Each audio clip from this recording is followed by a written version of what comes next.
Finally RCB भगदड़ case की report सामने आ गई है और जिसका सबसे ज्यादा डर था आखिरकार वो होता हुआ भी दिख रहा है। क्या बात कर रहे हैं? इस पूरी घटना के पीछे विराट कोहली के नाम पर कर्नाटक सरकार ने मोहर लगा दी है, क्योंकि विराट कोहली का वो वीडियो हाईकोर्ट के सामने पेश किया गया जिसमें विराट कोहली ने अपने फैन से एंट्री फ्री होने की बात कही और ज्यादा से ज्यादा लोगों के पहुंचने की अपील भी की थी। नमस्कार, सत श्री अकाल, आदाब, मैं हूं लकी और आप देख रहे हैं इंडिया का तेजी से बढ़ने वाला यूट्यूब चैनल लकी टॉक्स। नेता टाइप आधा काम मत करो, सब्सक्राइब के साथ साथ बेल आइकॉन भी दबाओ। अब जिसका सीधा सा मतलब यह है कि विराट कोहली की मुश्किलें बढ़ने वाली। Oh shit! No! नहीं, ऐसा नहीं हो सकता। कह दो कि ये झूठ है। 4 जून वो दिन जब बेंगलुरु भगदड़ केस में 11 लोगों की मौत हो गई थी। अब इस मामले में कर्नाटक सरकार ने घटना की रिपोर्ट हाईकोर्ट को सौंप दी है। सरकार ने अपनी रिपोर्ट में आरसीबी को घटना का प्रमुख जिम्मेदार बताया है, जिसमें सरकार ने विराट कोहली को भी लपेट दिया है। सरकार का सिंपली ये कहना है कि विक्ट्री परेड के लिए कोई परमिशन नहीं ली गई थी। रिपोर्ट में यह भी बताया गया है कि कार्यक्रम आयोजकों ने विक्ट्री परेड की जानकारी तो दी थी, लेकिन नियम के अनुसार कोई भी काम नहीं किया। नतीजन पुलिस के बार बार मना करने के बावजूद 4 जून को कार्यक्रम करवाया गया। साथ ही साथ सरकार ने रिपोर्ट में यह भी लिखा है कि आरसीबी ने पुलिस और पुलिस के सभी निर्देशों को नजरअंदाज किया। इनकार करने के बाद भी आरसीबी विक्ट्री परेड का प्रमोशन करती रही। 4 जून को इन्होंने सोशल मीडिया पर कार्यक्रम का आमंत्रण तक पोस्ट कर दिया था। विक्ट्री परेड में ज्यादा से ज्यादा फैंस हिस्सा लें, इसके लिए आरसीबी ने विराट कोहली से फ्री एंट्री सेलिब्रेशन का वीडियो भी बनवाया था।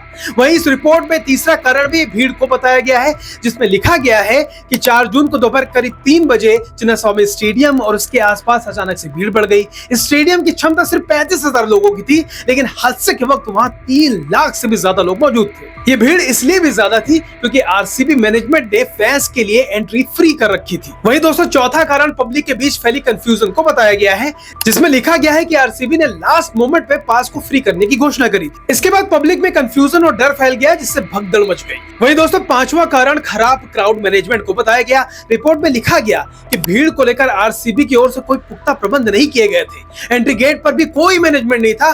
गेट देरी से खुला, जिससे लोगों में भगदड़ मच गई। इसमें कई सारे पुलिसकर्मी भी घायल हुए। दोस्तों, आपको याद होगा कि जिस वक्त हादसा हुआ था तब खिलाड़ी और प्रदेश के मुख्यमंत्री और बाकी नेता प्लेता वहीं स्टेडियम के अंदर मौजूद थे। वहीं सरकार ने अपनी रिपोर्ट में यह भी माना है कि हादसे के बाद उन्होंने कार्यक्रम को बंद नहीं किया था, बल्कि इसे छोटा कर दिया गया, यानी कि सीमित कर दिया गया था। रिपोर्ट में यह भी बताया गया कि हादसे के बाद सरकार ने क्या क्या एक्शन लिए। हादसे की न्यायिक जांच कराई गई, आरोपियों के खिलाफ कई एफआईआर दर्ज कराई गई, जिम्मेदार पुलिस अधिकारियों के खिलाफ भी कार्रवाई की गई। मुख्यमंत्री के राजनीतिक सचिव को भी सस्पेंड कर दिया गया। वहीं राज्य के इंटेलिजेंस चीफ का ट्रांसफर तक कर दिया गया। पीड़ितों के लिए मुआवजे की घोषणा भी की गई। बताते चले कि 3 जून को आरसीबी ने 17 साल बाद आईपीएल का खिताब जीता था, जिसका जश्न मनाने के लिए अगले दिन यानी कि 4 जून को बड़ी तादाद में लोग चिन्नास्वामी स्टेडियम पहुंचे थे। इस दौरान भगदड़ मचने से 11 लोगों की दुखद मौत हो गई और 50 से ज्यादा लोग घायल हो गए थे। मामले में प्रदेश सरकार ने आरसीबी के मैनेजमेंट के खिलाफ केस दर्ज कर लिया था। वहीं 7 जून को मुख्यमंत्री ने मृतकों के परिवार को 25-25 लाख रुपए देने का ऐलान किया था।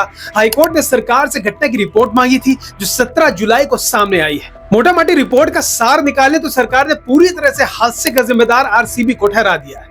भीड़, भगदड़ और कार्यक्रम जिसमें प्रदेश के मुख्यमंत्री भी शामिल थे, उस कार्यक्रम स्थल के बाहर हुए इतने बड़े हादसे के लिए सिर्फ आरसीबी को ही जिम्मेदार ठहराया गया, ये मेरी समझ से परे। जिससे एक बार फिर ये बात साफ हो गई कि नेता किसी के आगे नहीं झुकता, बल्कि नेता के आगे सबको झुकना पड़ता है, जिसका खामियाजा विराट कोहली को भी भुगतना पड़ सकता है। बड़ा सवाल ये उठता है कि अगर ऐसा है तो किस आधार पर सरकारें सुरक्षा की बात करती है? क्या सरकार की नजर में हमारा और आपका कोई मोल नहीं है? क्या सरकार की नजर में आम जनता कीड़े मकोड़े से ज्यादा नहीं है? और हमारी तो छोड़िए, विराट कोहली तक को इन लोगों ने दांव पर लगा दिया। शायद इसी सब पछड़ों से दूर विराट कोहली इंग्लैंड में शिफ्ट होने पर मजबूर हो गए। वैसे से लेकर आपकी जो भी राय नीचे कमेंट में 2 शब्द में जरूर बताएं। अगर वीडियो 1% भी पसंद आया हो तो इसे दूसरों के साथ जरूर शेयर कर दे। फेसबुक, इंस्टाग्राम पर देख रहे हैं तो हमारे पेज को भी फॉलो करते जाएं। फिर मिलते हैं किसी नए जबरदस्त वीडियो में। आप देखते रहिए लकी टॉक्स। जय हिंद, वंदे मातरम। नेता टाइप आधा काम मत करो, सब्सक्राइब के साथ साथ बेल आइकॉन भी दबाओ।